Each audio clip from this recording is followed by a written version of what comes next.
here is a large hole in the ground. Here's a metate on top of the hill, on top of a rock.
Rockhound State Park. These are the Little Florida Mountains. Here's a fish hook. Excuse me, this one is a crow's claw fish hook.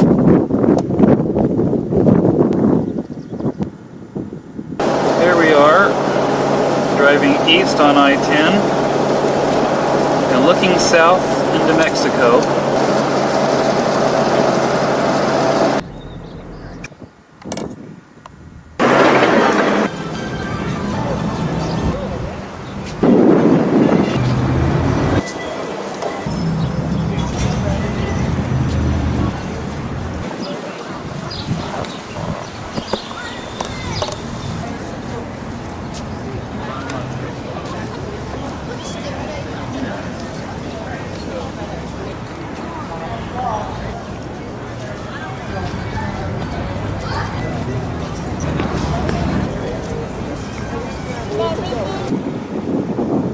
And here we are at Nassau.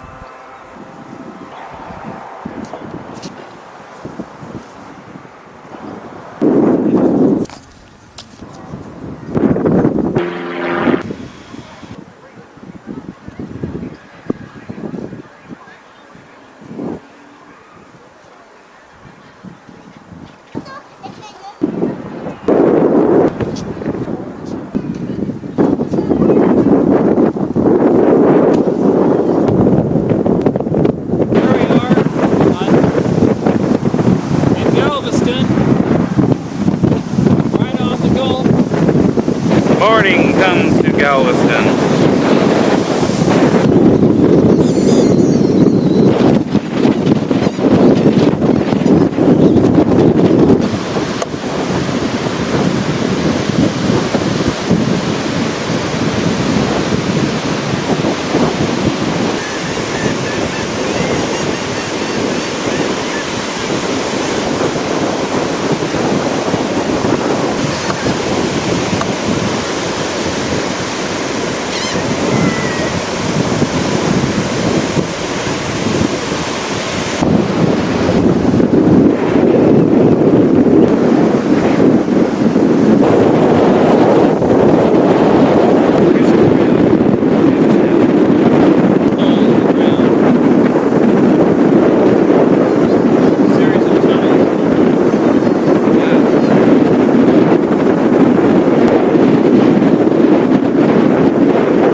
Here's the flag warning system sign. Now this one does not have a flag flying, but all the other ones have a red flag flying today. And you can see by reading it what it means. This weird building is on FAA property next to the marsh unit of Sea Rim State Park outside of Port Arthur, Texas. This is Fontainebleau State Park in Slidell, Louisiana.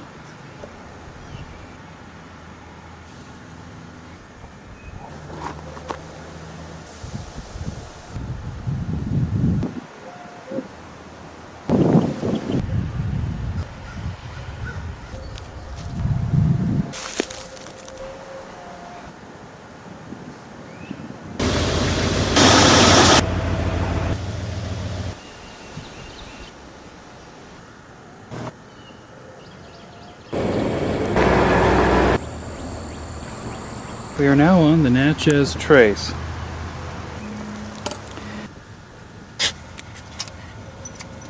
At least 1,200 years ago, Indians built a small village near here and planted patches of corn nearby.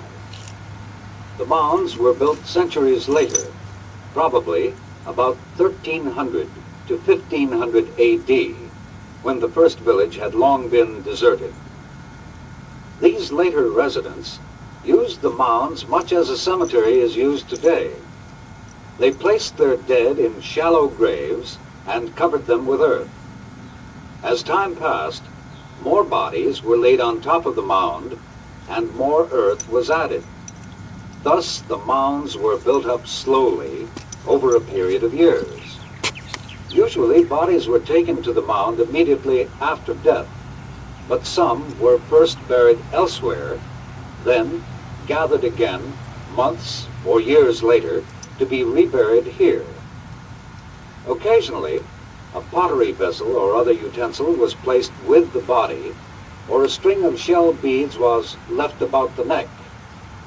The materials, decorative techniques, and designs of the pottery found here are much like those found in other sites to the west.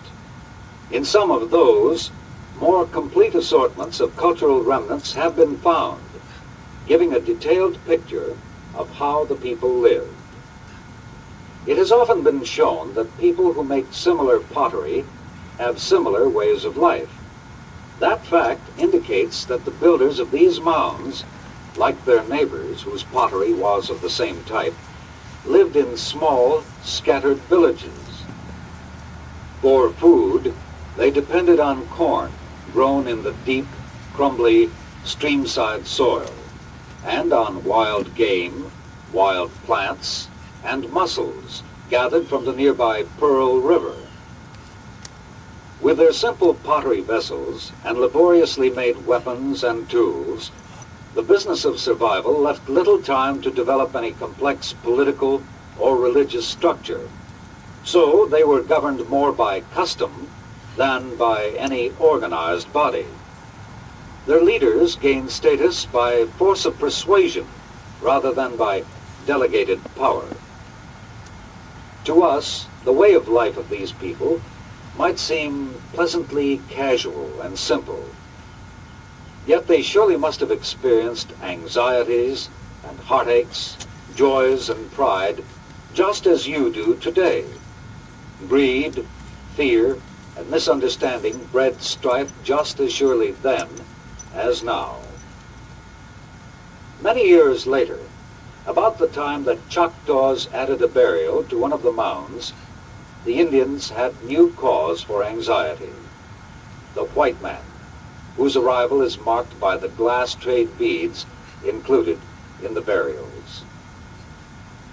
If you would like to see more of what the archaeologists' excavations revealed, take a few minutes to follow the trail ahead of you.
This is the summit at Jeff Busby Park on the Natchez Trace. This place is called Little Mountain, and on a clear day, you're supposed to see 20 miles.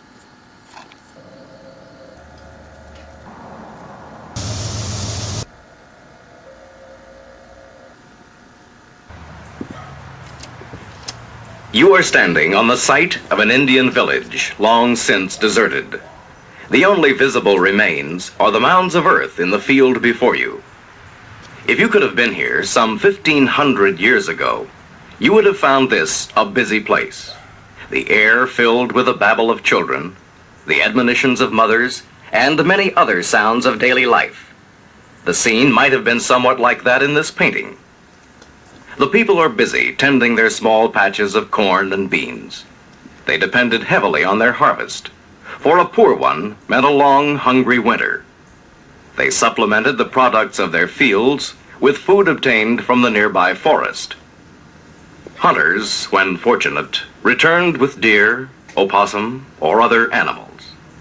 Honey locust pods, hickory nuts, and acorns were gathered and eaten, or stored away against lean times. The Indians were out of doors much of the time, cooking, making tools and utensils, and working at their everyday household tasks. During summer, a simple lean-to provided shade on hot afternoons, also shelter from occasional rains. When nights grew cold, they moved into snug houses built of poles and interwoven branches, plastered with mud, to provide protection against the weather. The structure in the left background of the painting is a charnel house under construction. After its completion, the bodies of the dead were burned in a small pit beneath the pole frame. Sometimes the bodies were first exposed to the weather for a time, and only the bones brought to be cremated. After a time, the whole structure itself was burned. Then the remains of cremations, and also bodies which had not been burned, were laid in the ashes. After placing many tools and ornaments with the burials, the Indians mounded the area with earth. When it was finished, it resembled the completed mound at the right. In time, the Indians moved elsewhere and abandoned this town. It lay undisturbed for many centuries until the early 1800s, when another group, the Chickasaw, came. How long they stayed is unknown, perhaps just long enough to bury some of their dead in the nearby field. The latest chapter of the village's history was written in the late 1940s when archaeologists of the National Park Service excavated the mounds and laid bare the remains of the houses. If you would like to learn about what they uncovered and more about the Indians who lived here, we invite you to view the exhibits in this shelter. And there they are, the Bynum Mounds. The grassless forest at Witch Dance. Here is the land west of the sign.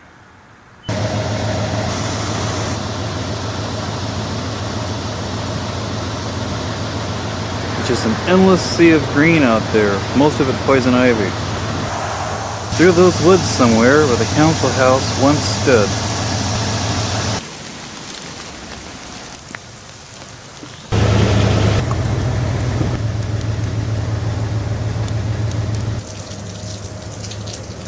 Okay, here's Mound A, Mound B,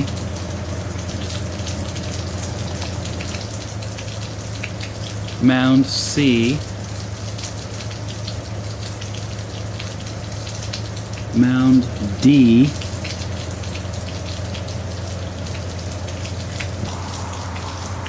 Mounds E, F, G, and H. Turtles on Lake Tishomingo in Tishomingo State Park. Here's the lake. This is Cave Spring. Here is the larger of the two caverns. And here's Cave Spring up close.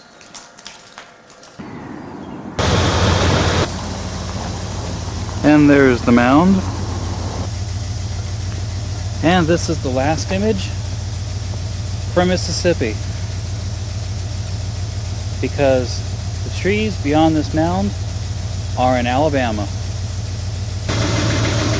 This is Bear Creek. Here's a field of some kind of brilliant mustard yellow flower growing among fleabane here along the Bear Creek, Alabama.